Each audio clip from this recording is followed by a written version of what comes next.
Saudara-saudari, Shalom. Shalom dalam nama Tuhan kita Yesus Kristus.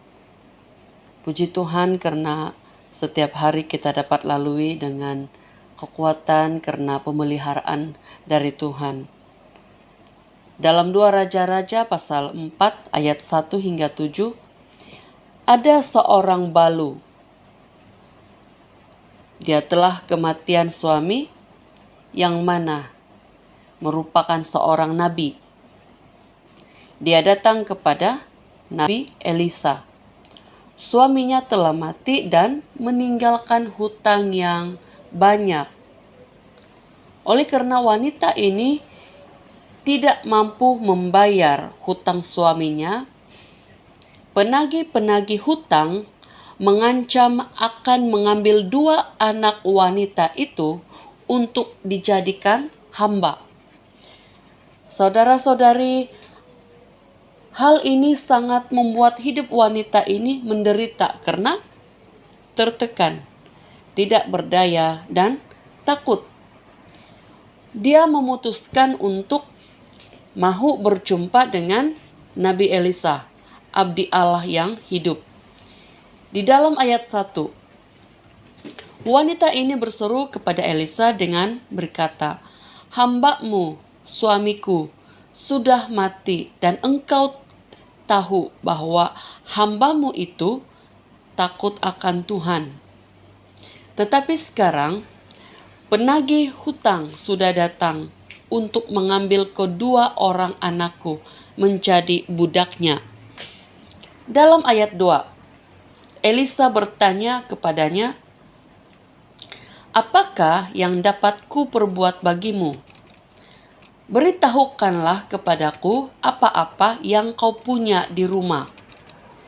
Wanita itu menjawab, "Hamba-Mu ini tidak punya sesuatu apapun di rumah, kecuali sebuah buli-buli berisi minyak." Di dalam ayat 3 hingga 4 berkatalah Elisa, "Pergilah, mintalah bejana-bejana dari luar, daripada segala tetanggamu, bejana-bejana kosong, tetapi jangan terlalu sedikit. Kemudian masuklah, tutuplah pintu sesudah engkau dan anak-anakmu masuk. Lalu tuanglah minyak itu ke dalam bejana. Mana yang penuh, angkatlah."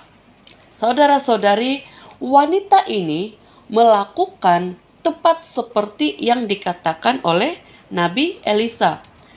Wanita ini menuang minyak dari buli-buli ke dalam bejana-bejana yang ada, sementara anak-anaknya menolong dia mendekatkan bejana-bejana itu kepadanya.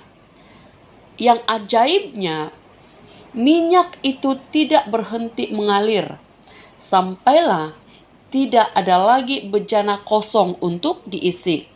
Barulah minyak itu berhenti mengalir. Saudara-saudari, di dalam ayat 7, kemudian pergilah perempuan itu memberitahukannya kepada abdi Allah. Dan orang ini berkata, "Pergilah, jualah minyak itu, bayarlah hutangmu, dan hiduplah dari lebihnya engkau serta anak-anakmu." Saudara-saudari yang saya kasihi dalam nama Tuhan, saya mengajak kita menarik pelajaran dari cerita ini. Pertama, berhutang itu adalah perkara yang biasa.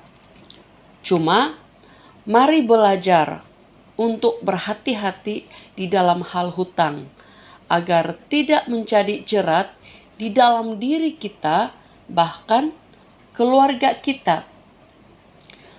Ketika merenungkan teks ini, saya sempat berpikir tentang hutang saya. Kalau Tuhan memanggil saya pulang sebelum semua hutang itu selesai, bagaimana dengan keluarga saya?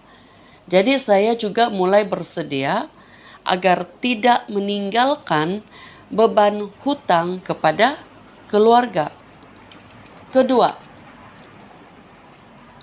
sekalipun dalam keadaan terjepit, ketika wanita itu datang kepada Nabi Elisa, abdi Allah itu, untuk memohon pertolongan, wanita itu tidak pulang dengan tangan hampa. Kenapa?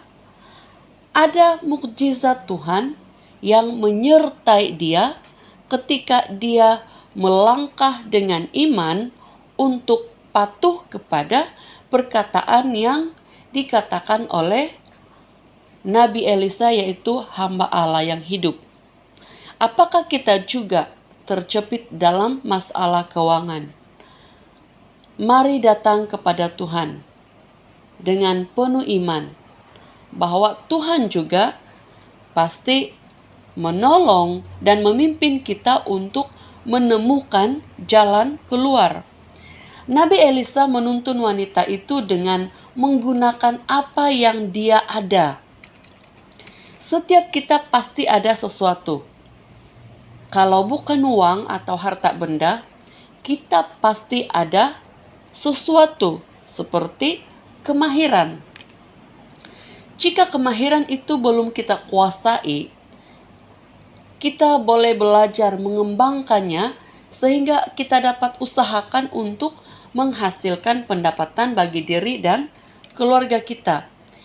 Di dalam keadaan ekonomi yang agak mencabar ini, mari kita belajar mengurus keuangan dengan baik.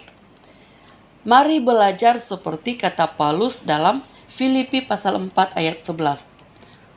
Ku katakan ini bukanlah karena kekurangan, sebab aku telah belajar mencukupkan diri dalam segala keadaan. Saudara-saudari, mari belajar mencukupkan diri dengan apa yang ada. Di dalam hal ini, kita belajar untuk berjimat cermat, tidak boros, dan menyimpan walau sedikit. Kita diajar untuk tidak khawatir akan hari esok. Benar, karena kita juga diajar agar mengatur hari ini supaya tidak membebani hari esok. Mari kita berdoa. Tuhan Yesus, dalam keadaan ekonomi yang serba mencabar, kami memohon agar Tuhan memimpin kami, mengatur hidup kami setiap hari sebaik mungkin. Kami persembahkan segala yang ada, termasuk keuangan kami, kepada Tuhan.